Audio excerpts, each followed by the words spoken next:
Hello friends, कैसे हो आप सब लोग? बढ़िया सब। और क्या चल रहा है? प्रैक्टिस कर रहे हो, स्ट्रक्चर प्लॉट कर रहे हो, ड्रॉ कर रहे हो? अगर उसमें कोई भी दिक्कत आए तो मुझे आप कमेंट सेक्शन में लिखना, मैं आपको वो सारी की सारी प्रॉब्लम और डाउट आपका सॉल्व करूंगा। तो फ्रेंड्स, हमारा जो नेक्स्ट टॉपिक है चैप्टर 1 में दो इंपॉर्टेंट डेफिनेशन जो कई बार एग्जाम में आती है, ठीक है, बहुत बार एग्जाम में ये चीज रिपीट होती है, तो वो दो छोटी सी डेफिनेशन है, वो आज हम देखते हैं। First one is catalytic promoter, उद्दीपक उत्तेजक, और second one is catalytic inhibitor, जेने આપણે કહીશું ઉદ્દીપક 20। अब ये चीज क्या है, ये फंडा क्या है? चलो एक डेमो, हम सबको क्या डेमो की आदत हो गई। सबने 3 इडियट मूवी देखा है ना? जब तक डेमो नहीं देते तब तक पता नहीं चलता है। तो मैं यहाँ पे एक एग्जाम्पल आपको देता हूँ। कौन सा? देखो, आपकी एग्जाम आ रही है, ठीक है, तो आप क्या करोगे? पढ़ना स्टार्ट करोगे, ठीक है। मुझे अच्छा रिजल्ट चाहिए, यानी कि अच्छा प्रोडक्शन चाहिए। आप क्या हो? कैटालिस्ट, यानी आप क्या करोगे कि पढ़ना अच्छे से करना स्टार्ट कर दोगे। बट मैंने बोला था पिछले लेक्चर में भी, कई फ्रेंड ऐसे होते हैं जो आपकी एक्टिविटी को बढ़ा दे, यानी आपकी एफिशिएंसी को बढ़ा दे। कैसे? कि आप पढ़ रहे हो, आपको कोई डाउट आ रहा है, आप उनको फोन करोगे, या तो वो आपके घर पे आएंगे, तो वो क्या करेंगे? वो भी डाउट सोल्व करना स्टार्ट कर देंगे, आपको समझाना स्टार्ट कर देंगे। तो वो क्या कर रहे हैं? आपको इंथ्यूसियास्टिक, यानी आपका जो उत्साह है उसको क्या कर रहे हैं? बढ़ा रहे हैं। दूसरे एक और तरीके से समझाता हूं मैं, क्या कि कोई भी स्टूडेंट हो, ठीक है, हमारे बच्चे और हमारे पेरेंट्स क्या करते थे? कोई हमें काम करना है तो हमें क्या बोलते थे? अगर हम नहीं जाते थे तो क्या बोलते थे कि चलना तू जा, अगर तू जाएगा तो मैं तुझे एक टॉफी दिलाऊंगा, एक चॉकलेट दिलाऊंगा। तो वो क्या होता है, हमें क्या हो जाता है फिर वो काम, हम वो टॉफी की लालच में वो पूरा का पूरा काम कर देते हैं। या तो कोई स्कॉलरशिप मिलती है, या तो स्कूल में इनाम मिलता है, गिफ्ट, या तो कोई प्रेजेंट मिलती है, ठीक है, कोई प्राइज आपको मिलता है, तो आप क्या करते हो? वो प्राइज के चक्कर में आप मेहनत करना स्टार्ट करते हो, यानी आपकी एक्टिविटी क्या हो जाती है? आपकी एफिशिएंसी क्या हो जाती है? बढ़ जाती है। तो कुछ ऐसा ही कंसेप्ट सेम इसमें भी है, ठीक है। मैंने पिछले लेक्चर में आपको बोला था कि कैटालिस्ट क्या होता है? विच इज इंक्रीज और decrease the rate of reaction. ઉદ્દીપક શું હોય? પ્રક્રિયાનો વેગ શું કરે? બદલે, વધારે અથવા ઘટાડે। तो मैं यहाँ पे क्या कर रहा हूँ? एक एग्जांपल देख रहा हूँ, एमोनिया का फॉर्मेशन जो हेबर प्रोसेस से हो रहा है, ठीक है। तो हेबर प्रोसेस से जो एमोनिया बन रहा है सभी को पता है, नाइट्रोजन और हाइड्रोजन उसको हम मिला दे तो क्या बनता है? एमोनिया, ठीक है। उसमें मैं कैटालिस्ट यूज करता हूँ फेरस, Fe, कैटालिस्ट यूज करता हूँ, उद्दीपक वापरू छू Fe, ठीक है। अब मैंने बोला था कि अगर आपको ऐसा ना बोले कि भाई फर्स्ट प्राइज अगर फर्स्ट नंबर पे आएगा तो क्लास में तो तुझे टीवी बाइक दिलाऊंगा, अगर आपके पापा ऐसा बोले तो आप क्या करोगे? मेहनत ज्यादा करने लगोगे। तो सेम चीज ऐसा ही है कि अगर मैं बाहर से कोई सब्सटेंस को ऐड करता हूं, अगर मैं रिएक्शन में बाहर से कोई सब्सटेंस को ऐड करना स्टार्ट कर रहा हूं, तो क्या होगा? वो सब्सटेंस अगर कैटालिस्ट की एक्टिविटी को बढ़ाता है तो उसको हम क्या बोलेंगे? Catalytic promoter.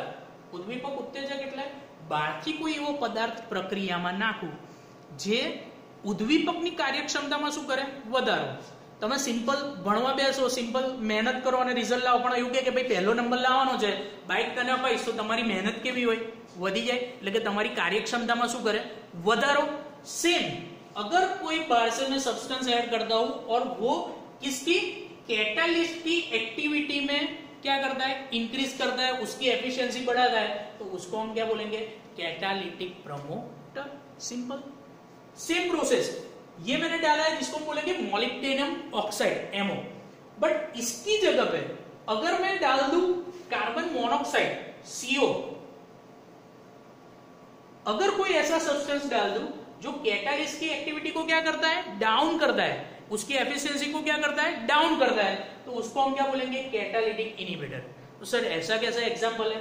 अगर आप एग्जाम में पढ़ रहे हो, ठीक है, अच्छे से पढ़ रहे हो, बहुत सारा क्या होता है कि अभी क्या हो गया है कि कल एग्जाम है, ठीक है, आज रात आप पढ़ने बैठते हो, बट शादी का मौसम है तो वो बैंड वाले क्या बजाएंगे ही बजाए, एक ही बार शादी करनी है तो बैंड तो बजाएंगे ही, ठीक है। तो क्या होता है, जब भी वो बैंड या तो वरघोड़ा या तो हम ऐसा बोल सकते हैं कि डीजे जब भी निकलता है, पढ़ना तो आपको है, बट वो आपको क्या कर रहा है, डिस्टर्ब कर रहा है, यानी आपकी एक्टिविटी क्या कर दी उसने, डिक्रीज कर दी, आपकी एफिशिएंसी क्या कर दी, डिक्रीज कर दी। तो ऐसा कोई एलिमेंट है। और यहां पर अगर हम बात करें तो अगर मैं कोई ऐसी चीज यहां पे डालूं, ऐसा कोई कंपाउंड डालूं कि जिसकी वजह से कैटालिस्ट की जो एक्टिविटी है वो क्या हो जाए, डिक्रीज हो जाए, तो उसको हम क्या बोलेंगे, कैटालिटिक इनहिबिटर। એવો કોઈ પદાર્થ નાખું કે ઉદ્દીપકની કાર્યક્ષમતાનો શું કરે, ઘટાડો કરે, તો એને આપણે શું કહીશું, ઉદ્દીપક વિષ, એટલે જ નામ આપ્યું છે, વિષ એટલે ડાઉન કરે અને ઉત્તેજક એટલે શું કરે, વધારે, રાઈટ। तो ये मेरी दोनों डेफिनेशन हो गई, जिसको मैं क्या बोलता हूँ, जो कैटालिटिक प्रमोटर और कैटालिटिक इनहिबिटर एग्जाम्पल याद रखोगे माइंड में तो इजीली क्या आपके दिमाग में ये फंडा कभी भी आप भूल नहीं पाओगे। 3 एग्जाम्पल मैंने दिए, एक मैरिज वाला, राइट, दूसरा मैंने आपको फ्रेंड वाला दिया था पिछले लेक्चर में भी और इसी लेक्चर में, वो आप क्या करोगे, माइंड में रखोगे। और तीसरा कौन सा, प्राइस वाला। अगर आपको प्राइस है फर्स्ट नंबर लाओगे तो बाइक मिलने वाली है, तो आपकी एफिशिएंसी बढ़ जाएगी। तो फटाफट से इसकी डेफिनेशन देख लेते हैं क्या है कैटालिटिक प्रमोटर। तो उसकी डेफिनेशन में कैसे लिखूंगा, ध्यान से, दोनों लैंग्वेज में मैं रिपीट कर रहा हूं। What is catalytic promoter, a substance which it does not itself a catalyst, वो खुद कैटालिस्ट नहीं है, but when it is added into the reaction क्या करता है, it increase the efficiency of catalyst, then it is known as catalytic promoter. और inhibitor की देनी है तो क्या, a substance which itself does not a catalyst but when it is added into the reaction it decrease the efficiency of catalyst, then it is known as catalytic inhibitor. ઉદ્દીપક વિષ કોને કહીશું, કે કોઈ એવો પદાર્થ જે પોતે ઉદ્દીપક નથી પણ ઉદ્દીપકને એટલે કે પ્રક્રિયામાં ઉમેરીએ તો ઉદ્દીપકની કાર્યક્ષમતામાં શું કરે છે, વધારો કરે છે, તો એને આપણે શું કહીશું, ઉદ્દીપક ઉત્તેજક, રાઈટ। અને ઉદ્દીપક વિષ એટલે શું, કે કોઈ પદાર્થ જે પોતે ઉદ્દીપક નથી પરંતુ પ્રક્રિયામાં ઉમેરતા ઉદ્દીપકની કાર્યક્ષમતામાં શું કરે છે, ઘટાડો કરે છે, तो એને આપણે શું કહીશું, उद्दीपक विष। ठीक है, तो ये दोनों आपके डेफिनेशन है, बहुत बार इंपॉर्टेंट है, एग्जाम में आती है, बार बार इसको याद रखोगे एग्जाम्पल के तौर पे, तो कभी भी नहीं भूलोगे। कुछ भी अगर ना पता चला हो तो आप मुझे क्या करो, कमेंट सेक्शन में कमेंट करो, ठीक है, राइट। इसके बाद एक छोटा सा ऑब्जेक्टिव है, वो मैं अभी दिखाता हूं। ओके फ्रेंड्स, अब जो कई बार एग्जाम में एक ऑब्जेक्टिव आता है, या तो 3 मार्क्स में भी वो पूछते हैं कि कैरेक्टरिस्टिक क्या है, कैटालिसिस जो प्रोसेस जो हमने पढ़ा है उसकी कैरेक्टरिस्टिक क्या है, एना लक्षणों શું છે। तो कैटालिस्ट जो उसका आइडियल, ऐसा मैं बोलूं कि उसकी आइडियल कैरेक्टरिस्टिक है, तो 4 बेसिक कैरेक्टरिस्टिक है वो देखते हैं, बहुत इजी है। First thing, first characteristic, it does not change chemically, it does not change chemically, यानी वो केमिकली, जब भी मैं कोई प्रोसेस में कैटालिस्ट डालता हूं, कोई भी कैटालिस्ट डालता हूं, तो वो केमिकली रिएक्शन नहीं करेगा। ऐसा नहीं होगा कि सपोज नाइट्रोजन और हाइड्रोजन है, ठीक है, N2 और 3H2 जो एमोनिया वाला प्रोसेस हमने पढ़ा था, ठीक है, अगर इसमें मैं Fe डाल देता हूं तो वो Fe केमिकली ये यहाँ पे किसी के भी साथ परफॉर्म नहीं करेगा। हाँ, वो ऐसा हो सकता है कि सॉलिड फॉर्म में आपने डाला है तो वो लिक्विड हो गया, यानी फिजिकली कन्वर्ट हो सकता है, बट केमिकली कभी भी कन्वर्ट होगा नहीं, बराबर। ઉદ્દીપક કોઈ દિવસ રાસાયણિક રીતે બદલાશે નહીં, રાસાયણિક પરિવર્તન ના અનુભવે, રાઈટ। એટલે કે એવું નહીં કે આ પ્રોસેસની અંદર હું Fe નાખી દઉં તો Fe આની જોડે પ્રક્રિયા કરવા માંડે તો એમોનિયાની જગ્યાએ કંઈક બીજું જ બની જાય, એવું પોસિબલ નથી, રાઈટ। ભૌતિક પરિવર્તન અનુભવી શકે એટલે શું, કે ઘન નાખ્યો હોય, ઘન ફોર્મમાં, ભૂક્કાના ફોર્મમાં નાખ્યો હોય તો કદાચ એ લિક્વિડ બની જાય, એવું પોસિબલ છે, પણ રાસાયણિક પરિવર્તન અનુભવે નહીં, first point. Second point, small amount of catalyst is enough, यानी मुझे रेट ऑफ रिएक्शन को अगर इंक्रीज और डिक्रीज करना है तो स्मॉल अमाउंट में भी मैं डालूंगा तो भी वो क्या होगा, चेंज लाएगा। यानी ऐसा नहीं है कि मुझे प्रोसेस के लिए बहुत सारी अमाउंट में चाहिए, ऐसा कुछ नहीं है, राइट।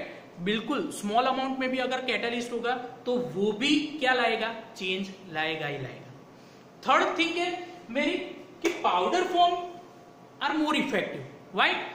एक एग्जांपल देता हूं, आप शरबत सभी ने बनाया है, ठीक है, अगर आप शरबत बनाते हो तो क्या करते हो, सबसे पहले किसी का भी शरबत बनाते हो, अगर साकर का यूज करते हो या आप शुगर का यूज करते हो, राइट, तो मुझे ये बताओ कि अगर जो हम छोटी छोटी अगर जो शुगर यूज करते हैं, राइट, वो एक साइड अगर मैं पाउडर फॉर्म ले लूं और दूसरी साइड क्या ले लूं, उसके बड़े बड़े पीसेस ले लूं, तो सबसे ज्यादा इफेक्ट किस में आएगा, सबसे ज्यादा कौन जल्दी डिसॉल्व होगा?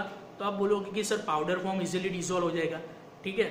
यानी कोई भी प्रोसेस हो, अगर कैटालिस्ट पाउडर फॉर्म में, तो वो क्या करेगा, लार्ज अमाउंट रिएक्शन वो देगा, यानी उसके जो मेन जो पीसेस था, यानी बड़ा पीसेस है, उससे ज्यादा इफेक्टिव उसका क्या है, पाउडर फॉर्म है, वो जल्दी से रिएक्शन करेगा।